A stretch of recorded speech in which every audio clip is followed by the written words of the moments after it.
Hello, my name's Dave Pearson. I'm an oral surgery consultant and the present chair of the Oral Surgery Managed Clinical Network for Birmingham, Solihull and the Black Country. The aim of this brief presentation is to give a potential panel member's view of what I would be looking for in a good Level 2 Performers Accreditation application. There are three simple questions I would ask. Can the candidates evidence competency across the curriculum? Why does the candidate want to manage these potentially complex patients? And how can we be assured that the care given will be safe and of high quality? I would be looking for evidence of an interest in the specialty. This could include regular and recent oral surgery related CPD, along with attendance at an oral surgery managed clinical network meeting. Membership of BAOS or BAOMS would add to this.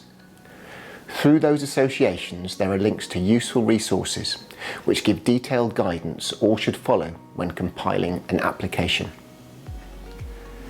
The national guidance document gives clarity on expectations of evidence, enabling your organisation and information collation. The national framework from the Office of the Chief Dental Officer covers the expectations of applications, including CV and logbook. The BAOMS team have also produced a very good advice article, and again, the web address for that guidance is attached. The clinical competencies of the Level 2 framework include 6 main clinical areas, which come from the commissioning guide published in 2015. Those areas include surgical removal of uncomplicated third molars involving bone removal, surgical removal of buried roots and fractured or residual root fragments, management and surgical removal of uncomplicated ectopic teeth, including supernumerary teeth, management and surgical exposure of teeth to include bonding of orthodontic bracket and chain, surgical endodontics for incisor, canine and premolar teeth,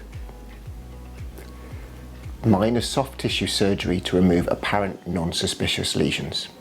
I'd like to stress the importance of linking your logbook, structured learning events, case reports and summaries to those 6 areas.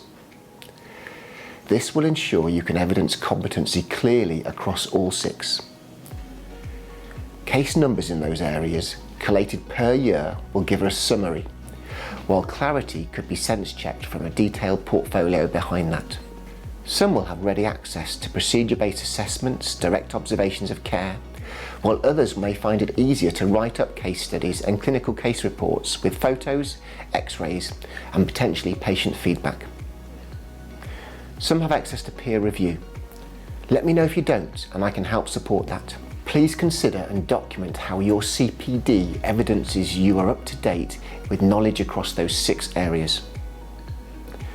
When logging clinical, teaching and training roles, it is important to consider those earlier in careers, as well as documenting how you have kept clinically up to date.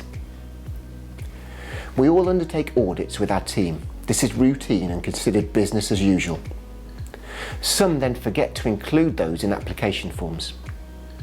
We all undertake medical emergency training, often scenario based, and would be able to evidence that management of medically compromised patients. We all have procedures for managing incidents, learning from incidents and complaints. Evidence of those processes, learning from complaints and changes in practice from incidents provides reassurance that those processes are embedded. Multi-source feedback from practice colleagues and patients is again standard. Structured learning from that feedback with reflections can evidence a strong candidate.